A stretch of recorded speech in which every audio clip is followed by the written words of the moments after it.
The desert stretched endlessly beneath her jet, shimmering with heat and silence. Captain Leah Vance, age 30, locked her eyes on the instrument panel. Everything was normal until it wasn't. The warning light blinked red. Communications failure, her onboard system stated calmly. She tried the base again. Creech Control, this is Valkyrie 27 requesting status confirmation. Do you copy? Nothing. Just a wall of static. Her jaw clenched as she circled once more before descending toward the airbase in Nevada where she was stationed. A mission that had taken her to the border for surveillance should have been routine. But there was nothing routine about what was waiting on the tarmac. She taxied in slowly. No ground crew. No marshaller. No mechanics rushing out to greet her. The entire runway was empty. A fighter jet sat tilted, its landing gear broken, abandoned like a toy dropped mid-play. Leah shut off the engine, stepped out, and pulled her sidearm instinctively. Her boots crunched on loose gravel as she walked toward the main hangar. "Sergeant Monroe," she called out. Silence. Her heart pounded harder with each echoing footstep. Inside the control tower, she found chairs overturned, coffee mugs shattered, and blood smears on the walls. Her training kicked in, she swept every room, eyes sharp, weapon ready. Then came the sound. A low gurgling growl, followed by a dragging shuffle from the mess hall. "Identify yourself," she called. No response. She stepped inside, aiming her pistol. In the corner, a man in airman fatigues lurched toward her.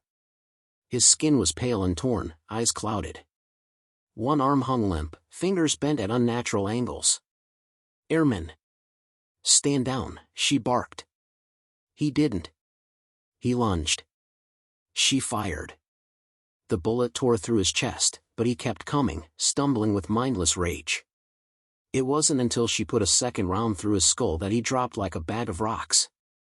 Chest heaving, Leah approached slowly. Blood pooled beneath him. He wasn't breathing. And yet, he had already been dead before the shot. She backed away and bolted toward the armory, her training turning into survival instinct. Inside, she found chaos, empty weapon racks, more blood, claw marks on the reinforced doors. Whatever happened here wasn't an attack.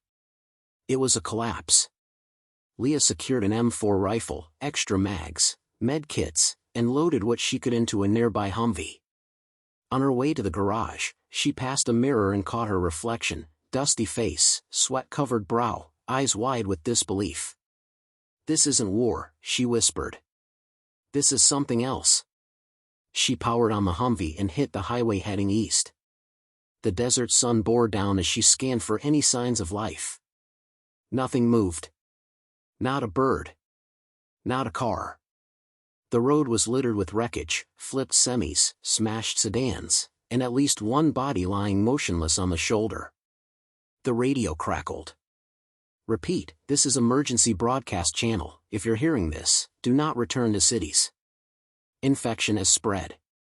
Avoid contact with the infected. Do not attempt to help.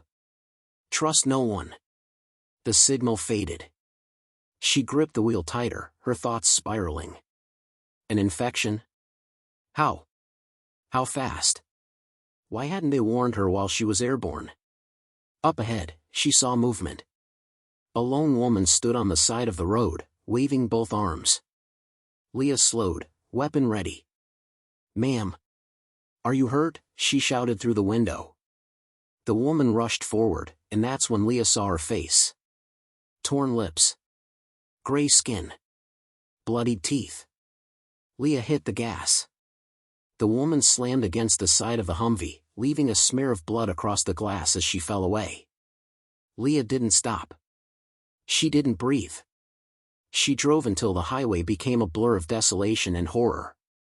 It wasn't just her base. It wasn't just her state. This was national. No, global. At a roadside gas station, she stopped long enough to refuel and gather supplies. Inside, she found a corpse slumped behind the counter, clutching a shotgun. A handwritten note beside it read, "We weren't ready." Back in the Humvee, Leah stared at the horizon, now painted red by the dying sun. The rules of engagement were gone. The Geneva Convention didn't cover this. She was a soldier, trained for war, but this? This was a war without orders. Without an enemy that could be reasoned with. No surrender. No peace. Just survival. She looked at the picture clipped to her dash, her brother, also Air Force, stationed in Colorado Springs. If he was still alive, he'd know what was happening. She made a decision. Head north. Find her brother. Learn the truth. Survive. As night fell over the ruined roadways of America, Captain Leah Vance pressed the pedal to the floor. The apocalypse had begun, and she would not die silently. Not today. The Humvee roared across the open desert, its engine the only sound breaking the suffocating silence of Nevada's barren highways. Captain Leah Vance kept one hand on the wheel and the other on the rifle in the passenger seat. Her flight suit was stained with blood, not hers, and her knuckles were white from hours of gripping too tightly. She hadn't slept. Couldn't sleep. The world she'd sworn to protect was falling apart, and she didn't even know why. Radio channels buzzed with static. Emergency frequencies were dead. Every so often, she'd catch a flicker of a message, half a sentence, a broken warning, or a location she couldn't quite make out. She twisted the dial again. Repeat, military refuge. Echo station, east of. Static. Then silence. Her pulse quickened. A refuge. It was the first solid lead since she'd left the base. Leah grabbed a notepad and scribbled down the words before they slipped away. She passed an overturned police SUV, its lights still flashing weakly in the sun. The driver's door hung open. No one inside. Suddenly, she heard a rustling sound. Her head snapped to the rearview mirror. Movement behind her. She slammed the brakes and spun the wheel. The Humvee skidded sideways, kicking up a plume of dust. Leah leapt out, rifle raised. A man in tattered clothes stumbled from the nearby brush. He was barefoot, bleeding, and crying. "Help me," he gasped, collapsing to his knees. Leah approached cautiously. "Who are you? Are you bit?" He shook his head violently. "No. No, I ran from them. My whole town, gone. They tore through us like animals. Please. Don't leave me here." She checked his arms, neck, legs. No bite marks. But fear made people dangerous too. Still, she couldn't just drive away. Not yet. Leah loaded him into the back, gave him water, and kept driving. As the sun climbed higher, she listened as he told his story, how a small town in Utah had tried to quarantine themselves. How it failed. How the infected moved in packs. "I saw one take 3 rounds in the chest and just keep walking," he said, his voice trembling. "You can't stop them." "You can. Just not like we're used to," she replied coldly. She kept driving. By early afternoon, the desert began to shift, sparse trees, rockier terrain. Civilization was starting to bleed back in. Leah kept her eyes peeled for any movement, good or bad. That's when she saw the smoke. Thin and black, curling into the sky about 5 miles ahead. She stopped the Humvee and peered through binoculars. A gas station, partially burned, windows shattered. But something about it seemed alive. A light flickered inside. She drove slowly, ready for a fight. As they approached, a flare shot up from the roof. "Someone's alive," she muttered. They parked behind a dumpster, using it as partial cover. Leah grabbed her rifle and motioned for the man to stay low. "I'll check it out. You stay put. If you see anything that moves and groans, you run." He nodded. Leah advanced, clearing corners like muscle memory. Inside, a teenage girl sat behind the counter with a flare gun and a knife duct taped to a broom handle. Her eyes widened at the sight of the uniform. "You're military?" she asked. "Air Force. Captain Vance." They said no one was coming. Leah knelt down beside her. The girl, maybe 16, was shaking. Her name was Riley, and she'd been alone for 2 days. Her parents had died trying to fight off a small group of infected that burst in at night. She barely made it to the roof. I've been using the flares at night. Hoping someone would see them, Riley said. You're lucky I did. Just then, a sharp bang echoed from outside. Gunfire. Leah spun around, bolted outside, and saw the man she'd picked up grappling with one of the infected. 2 more came sprinting from the other side of the lot, fast and savage. Leah took them down with swift, practiced shots to the head. The 3rd was already biting into the man's neck. She fired. Too late. The man collapsed, blood gurgling from his throat. She turned to Riley. We can't stay here. They loaded what supplies they could and drove on. As they left the ruins of the gas station behind, Leah replayed the scene in her head. She had saved one life. Failed to save another. But at least now she wasn't alone. Riley stared silently out the window. Leah glanced at her. You ever shot a rifle? The girl shook her head. Time to learn. The sun was setting, casting long shadows across the road. The ghost signal from earlier crackled again in the background. Echo station, northeast, coordinates, refuge. It was faint. But it was real. Leah marked the new heading on her map and pressed down on the gas. Somewhere out there, people were still fighting. And she wasn't going to stop until she found them. The sun dipped below the horizon, bleeding crimson into the sky as Leah guided the Humvee toward the last known coordinates of Echo Station. The signal had faded, but her instincts told her it was real. Somewhere in this dying world, someone was still holding a line. Riley, the teenager she'd rescued, sat beside her, chewing on a protein bar like it was the last food she'd ever tasted. She barely spoke. Leah didn't push her. The girl had survived something no kid should ever see. They crested a ridge, and there it was, barely visible through the dust and dusk, a military outpost, surrounded by hastily erected barricades of barbed wire, sandbags, and vehicles flipped on their sides. Floodlights powered by a weak generator buzzed dimly against the coming night. Leah slowed the Humvee. No movement, she muttered. Riley leaned forward, squinting. Is that it? Has to be. If anyone's still alive, they're smart enough to stay quiet. They rolled to a stop 30 feet from the barricade. Leah exited first, rifle up. Her boots crunched softly against the gravel as she approached the gate. She called out, Captain Leah Vance. Air Force. We picked up your broadcast. Nothing. No return fire, no shouts. Just wind. She motioned for Riley to stay low and circled left toward a small breach in the wire fence. They slipped inside. The outpost was empty. Or so it seemed. Leah's gut screamed that something was wrong. It wasn't just the silence. It was the way the gates were closed, but the guard posts unmanned. The barracks door stood ajar. One of the lights flickered over a blood-stained Humvee that had crashed into a wall. They advanced building by building. Leah cleared corners with trained precision, Riley following close behind with a flashlight and a sharpened metal pole. They found cots tossed, footlockers broken open, MREs half-eaten on the mess table.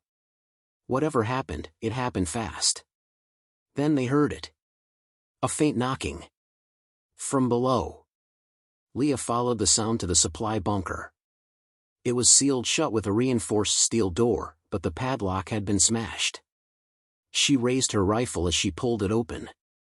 Inside, crouched in the shadows, were 3 survivors, 2 soldiers and a young civilian nurse.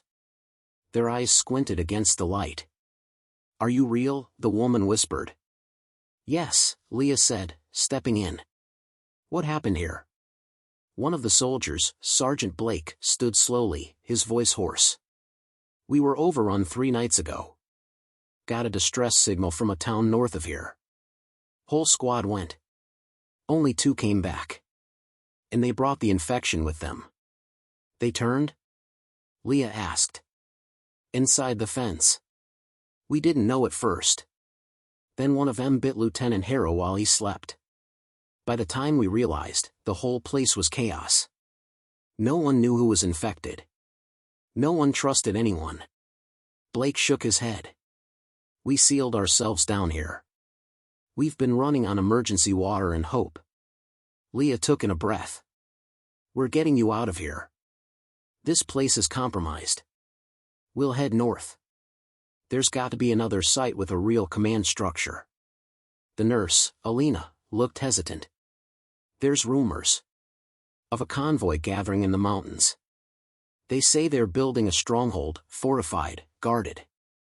But no one knows if it's real. It's more than we've got here, Leah replied. They loaded what supplies they could, ammo, medical kits, radios, and moved out.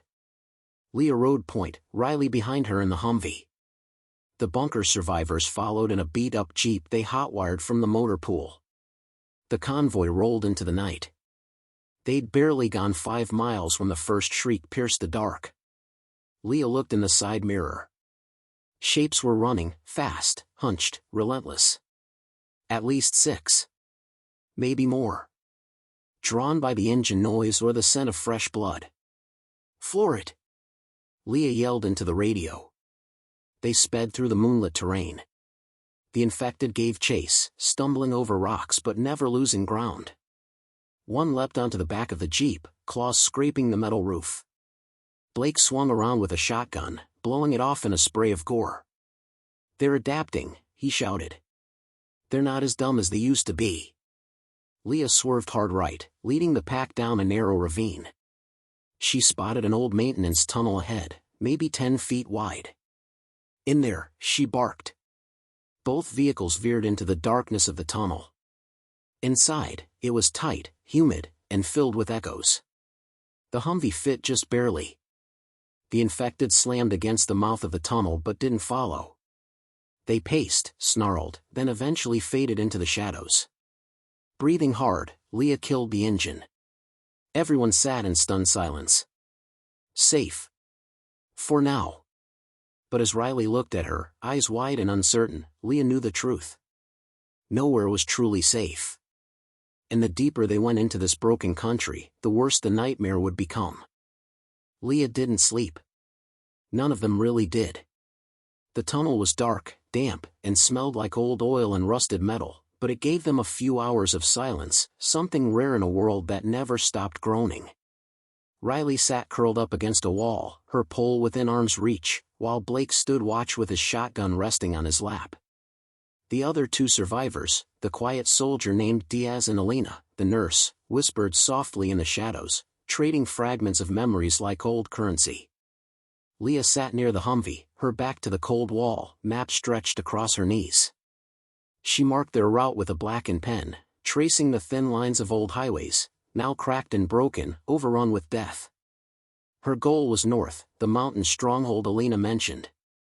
Rumors or not, it was the only direction that offered hope. A hiss of static broke the silence. Leah snatched her radio. This is Captain Leah Vance, Air Force. Respond if you can. Survivors seeking safe haven. Over. A pause. Then. Hold. Mountain echo, coordinates, secured, repeat. The signal was faint, garbled, but enough. Leah's eyes lit up. We've got a location. They left the tunnel at dawn. Mist rolled across the valley like a living thing, blanketing the abandoned roads ahead. Leah led the convoy again, Humvee tires crunching gravel as they navigated between burned-out vehicles and bones scattered like dry leaves. The deeper they drove, the quieter everything became. Too quiet. Riley noticed it first. Where are the birds? Leah slowed the Humvee. She glanced out her window. No insects. No birds. No distant cries. Just stillness. Something was wrong. Stop the vehicles, Leah said into the radio. The jeep behind them rolled to a halt. Blake got out. What's up? Doesn't feel right, Leah muttered. Diaz scanned the hills with binoculars. Something's upwind. Smoke. They moved on foot, cautiously ascending the nearby hill. When they reached the crest, they saw it, an entire convoy. Military. Dozens of vehicles. Destroyed. Torn apart. Bodies and uniforms lay scattered in grotesque shapes. Some looked like they'd exploded from within. Others were mutilated, chewed through like meat in a butcher's window. "Dear God," Alina whispered. Leah crouched by a Humvee, checking the logbooks. They were headed to the same mountain coordinates, she said. Same mission. Maybe even the same signal. Blake walked a few feet farther, then froze. "Captain," he called, voice tight. Leah joined him and stared at what he found. A large, jagged sign, crudely painted, nailed to a tree. "Turn back. The mountain is a lie." Behind it, another body, this one pinned to the ground with rebar. The chest was carved with the word, bait. A trap. Riley stepped back. "So it's not real?" "We don't know," Leah said firmly. "It could be a warning, or a scare tactic. Either way, we keep moving." Diaz pointed to the west. "There's another path, service road. Won't show on the GPS, but it'll take us through the forest and avoid the main highway." "Let's do it," Leah nodded. Quietly. "And if we see anything breathing, we don't trust it." They returned to the vehicles and turned off-road. The forest swallowed them. It was a different kind of hell, trees thick like a maze, shadows deeper than night. No room to maneuver, no visibility. Every branch looked like a claw. Every broken tree stump like a corpse waiting to rise. A sudden thud slammed against the side of the Jeep. Blake swerved, shouting, "We've got movement." Figures emerged from the trees, not fast like before, but strange, twitching, almost coordinated. One slammed into the windshield and stared in with eyes that were still human. And crying. "Oh God," Alina gasped. "She's infected, but aware." Leah recognized it instantly. A mutated strain. These weren't just mindless zombies. These were something new. Something smarter. The infected woman screamed, and the sound echoed through the woods, drawing others like a beacon. "Go!" Leah shouted. The convoy tore through the brush. Limbs scraped the vehicles. Something howled behind them. They didn't stop. Finally, they reached an abandoned ranger station. Leah ordered them inside. They barricaded the doors and windows. Everyone caught their breath. Diaz was bleeding, clawed across the leg. Alina worked quickly, cleaning the wound, wrapping it. But there was no guarantee it would be enough. "We need answers," Leah said. "This mutation changes everything." She turned to the broken radio equipment inside the station, piecing it together. "We're not going to survive this by running. We need to fight smart. We need intel. We need to know what we're up against." Outside, in the distance, faint shrieks echoed again. But this time, they weren't mindless cries. They were signals. Calls. Leah stared out into the forest. The infected were evolving. And the road ahead would demand more than just courage. It would demand sacrifice. The silence inside the ranger station was deceptive. Outside, the world was shifting. Leah stared at the radio. Static hissed from the speaker, but no voices. Her fingers turned the dial slowly, her mind racing. If those infected were changing, becoming smarter, faster, more aware, then everything they knew about the undead apocalypse was useless. She glanced back at the others. Alina sat beside Diaz, who had slipped into a cold sweat. The scratch on his leg had turned purple. Not the usual signs of infection, but something stranger, something spreading faster. Blake stood at the barricaded door, his shotgun tight in his grip, while Riley tried to rest, though her twitching fingers betrayed her anxiety. A soft groan from Diaz drew their attention. Alina pressed her hand to his forehead. "He's burning up. I've cleaned the wound 3 times. Antibiotics aren't doing anything." "It's the mutation," Leah said, rising. Whatever strain got to those infected in the woods is evolving. And now it's in him. Diaz looked up. Don't let me turn. You won't, Leah said, her voice firm, though her stomach twisted with doubt. Suddenly, the radio crackled. A faint voice cut through. If you're hearing this, the safe zone is compromised. The infected have changed, they think, they hunt in packs. Repeat, Mountain Echo is no longer secure. The voice dissolved into static. Blake stepped forward. So that's it. There's nowhere left. No, Leah said, standing tall. There's still us. We survive. We adapt. That's what soldiers do. But adapting to intelligent undead was more than a shift in tactics, it was a war against an enemy that could now plan. That night, Leah couldn't sleep. She sat outside the ranger station, her M4 across her lap, eyes scanning the dark forest. And that's when she saw it. A figure, just beyond the trees. Not moving like a normal infected, no jerking, no blind stumbling. It was still. Watching. Leah raised her rifle. The figure stepped back into shadow. She stood, heart pounding, and approached slowly, careful not to alert the others. Each step into the woods was like diving deeper into something ancient and wrong. Then she found it.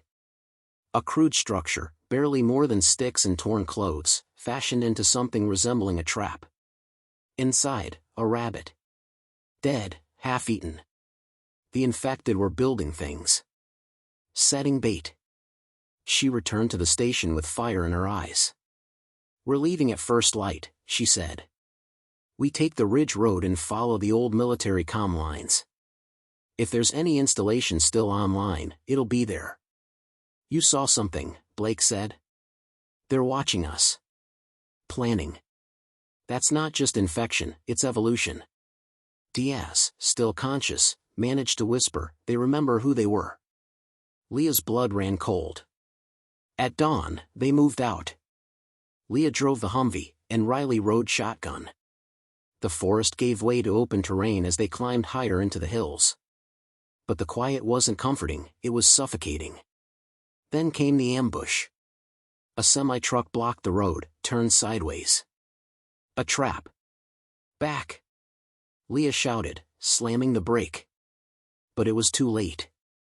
Dozens of them emerged from ditches and the tree line. Not shambling, charging.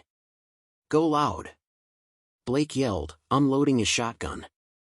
The air exploded with gunfire. Leah's M4 spit lead. Riley tossed a flare into the nearest cluster, giving them a momentary distraction. The infected fought back with terrifying coordination, pushing over debris, using cover, circling behind. They're flanking. Alina shouted from the back. This isn't instinct, Leah growled. It's tactics. A scream rang out, Diaz. He'd been pulled from the rear jeep, his body torn in two before he could fire a shot. Leah made the call. Abandon the vehicles. Fall back to the ridge. They ran. The narrow trail up the rocks offered high ground. Leah turned mid-sprint and tossed a grenade, its explosion scattering the pack long enough to gain a few seconds.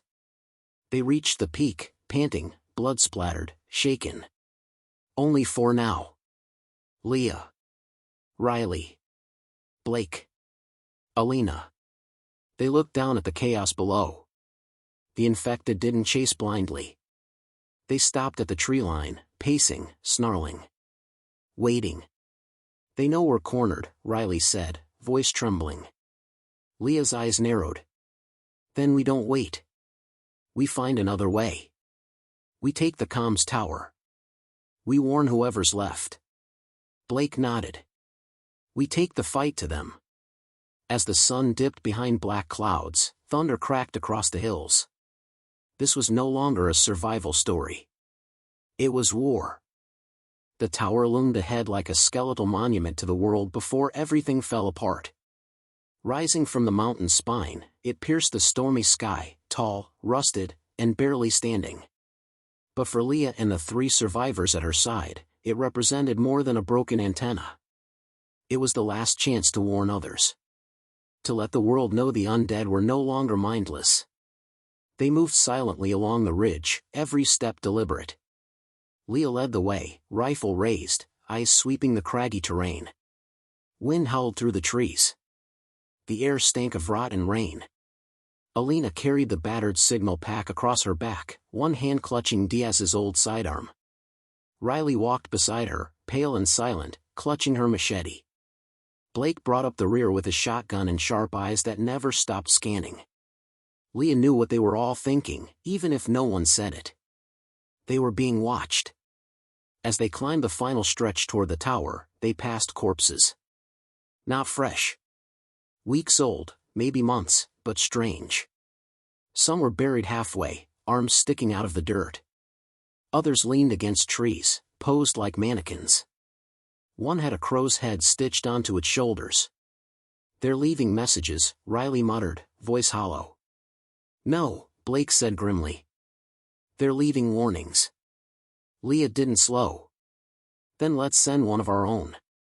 The tower came into view. A chain-link fence surrounded the perimeter, bent and broken in places. The door at the base of the tower was hanging by one hinge. Inside, it was worse. Cables lay torn across the floor. Monitors were shattered. Blood stained the walls in sweeping arcs, as if something had danced while it killed. Leah closed the door behind them and shoved the filing cabinet in front of it. "We hold here," she said. "We boost the signal. Get the message out. Then we move again." Alina dropped to her knees at the main console. "I need time. This gear's ancient, and half of it's fried." "You've got 10 minutes, Leah said. "After that, we may not be alive to care." Riley stood near a cracked window, staring out into the fog. "They're out there." "How many?" Leah asked. Riley turned. "All of them." The forest around the tower began to shift. Not with sound, but absence of it. Birds went silent. The wind stopped. The fog thickened like a curtain, hiding whatever was coming. Leah slung her rifle and stepped to the window. Shapes moved in the mist. Dozens. Maybe more. "Alina," she said, "we need that broadcast now." "I'm working on it." Alina shouted, fingers flying over a set of dials.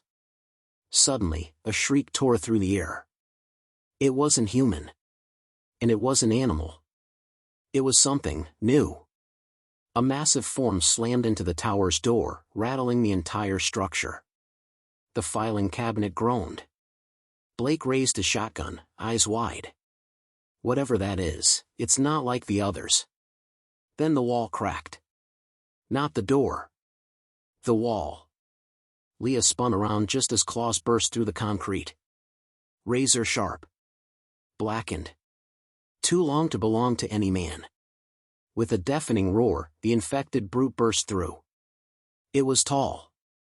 Hulking. Covered in ragged flesh and sewn armor made from bones and scrap metal. A spike jutted from its shoulder like a twisted trophy. "Light it up!" Leah shouted. Blake fired first, slug after slug into the creature's chest. It barely flinched. Riley charged with her machete, slicing at the thing's legs. It swatted her aside like a rag doll. She hit the far wall with a sickening crunch. Leah dropped to one knee, firing a full mag into the brute's face. It staggered. But it didn't fall. Then Alina screamed, "The signal's up. It's broadcasting." The brute roared again, this time in rage. It understood. Blake dove between the brute and Alina, unloading both barrels of his shotgun into its gut. The creature collapsed on him, driving him into the floor. Leah ran to them, heart racing. Blake's chest wasn't moving. Alina's hands shook as she locked down the transmitter. "The message is out. I got it through. I don't know how far it'll reach, but..." "It's enough," Leah said, her voice cracking. "It has to be." She looked down at Blake. Another name to remember. Another grave she'd never get to dig. Leah turned toward Riley. She was alive, but barely. Blood soaked her shirt, and one leg twisted the wrong way. "We can't stay," Leah said. "They'll send more." Alina nodded, eyes wide with shock. Leah helped Riley up. Together, the three of them stepped over the brute's corpse and exited the crumbling tower. Behind them, the message echoed into the void. "This is Air Force Captain Leah Winters. The undead are changing. They think. They hunt. They adapt. If you hear this, you're not alone. But you must run. Fight. Survive." And far below, in the mist, the undead began to gather. The message was out. But Captain Leah Winters knew that didn't mean they were safe. In fact, it probably meant the opposite. As she helped Riley limp down the cracked mountain trail, every shadow felt like it was watching them. Every gust of wind carried the memory of the brute's roar. The infected were no longer just hunting, they were responding. They were organizing. Alina stayed quiet behind them, one hand on her radio, the other resting on the pack with the broadcast unit. The signal had been sent, but no one had answered. No allies, no military. Nothing but static and the whisper of a world falling deeper into the dark. "We're not going to make it far like this," Leah finally said, glancing at Riley's leg. Blood still oozed from a gash above the knee. Her skin was pale. Too pale. "I can keep going," Riley muttered, teeth gritted. "Don't slow down on my account." Leah stopped. "You've got a torn ligament at best. Possibly a fracture. You need rest. We need cover." Alina pointed. "There's an old ranger station. 5 miles south, along the river trail. It was abandoned before the outbreak. We can hole up there, patch Riley up, and figure out what comes next." 5 miles. It felt like 50. But they had no other option. The trio pushed on through rain-slick woods, avoiding open roads and exposed ridges. Along the way, they saw signs the infected had passed, trees clawed down to the bark, bones stripped clean and stacked in unsettling patterns, and worst of all, symbols. Burned into trees. Carved into stone. A skull with wings. A crown made of fire. Alina noticed them first. These weren't made by survivors. Leah felt the chill return to her spine. No. They were made by whatever's controlling them now. Just after sunset, they reached the edge of the river trail and saw the ranger station. It was a squat, one-story building tucked between trees, windows boarded up, surrounded by rusted chain link. A small generator shed stood nearby, mostly collapsed. It wasn't much, but it would do. They entered cautiously. No signs of the infected. No signs of life. The inside smelled of mildew and dust. A rotting couch sat in the corner. An old radio receiver buzzed with white noise. A dusty map hung on the wall, marking long-forgotten hiking routes and fire zones. Leah helped Riley onto the couch and searched the drawers for medical supplies. Alina covered the windows with anything she could find. Outside, the wind picked up. Then the fog returned. Thick. Silent. Suffocating. Inside, Leah cleaned Riley's wound. "It's not a bite. You're lucky." "Define lucky," Riley muttered. "You're still breathing," Leah replied. But even as she said it, she couldn't shake the feeling that they were being watched. That something knew where they were. That someone was coming. As night fell, Leah and Alina took turns on watch. Hours passed in silence, until 3:47 a.m. A faint knock. Not on the door. On the window. Leah froze. Another knock. Slightly louder. 3 slow taps, then silence. She raised her rifle and approached. Her breath fogged the glass as she leaned close. Nothing. Then, a shadow moved. She pulled the curtain aside, and saw him. A man. Human. Dirty, wild-eyed, wrapped in rags and leather scraps. He stared at her with haunted eyes. In his hand, he held a walkie-talkie. She cracked the door open just enough to whisper, "Who are you?" "Name's Cutter," he rasped. "Saw your signal. Been trying to find anyone still fighting." Alina joined Leah at the door. "You heard the broadcast?" "Loud and clear." "Others did too." "You stirred the hornet's nest, Captain. You kicked something awake." Leah let him in. He stepped inside, soaked and shaking. "There's more coming," Cutter said. "And not just biters. Hunters. They're not like the others. They're smart. Fast. And they don't die easy." "We know," Leah replied. "We fought one." He looked at her with a mix of awe and disbelief. "Then you're lucky to be standing." Cutter pulled a torn map from his pack and spread it across the table. "There's a safe zone. Or at least, there was. North of the crater. A military stronghold still holding the line. Problem is, it's 60 miles from here, and the main road's suicide." "Then we don't take the main road," Leah said. "We go through the dead zone." Cutter hesitated. "That's a death sentence." "No," Leah said firmly. "It's a risk. But we've already been through hell. I'm not stopping now." Behind them, Riley stirred. "If you go, I go." Leah smiled faintly. "I was hoping you'd say that." They had one shot. One last chance to find others, to regroup, to fight back. The road ahead led through the most dangerous region left on the map. But it was also the only way to hope. Let me know when you're ready for Part 8, Last Stand in the Crater, the explosive, suspenseful conclusion, 795 words guaranteed. Dawn broke in silence. Not peace, just a pause in the chaos, like the world itself was holding its breath. Captain Leah Winters tightened the straps of her rifle and stared down into the valley below. Through the thinning mist, she could see it, the crater. Once a mining site, now an eerie basin surrounded by broken hills and fire-scorched forests.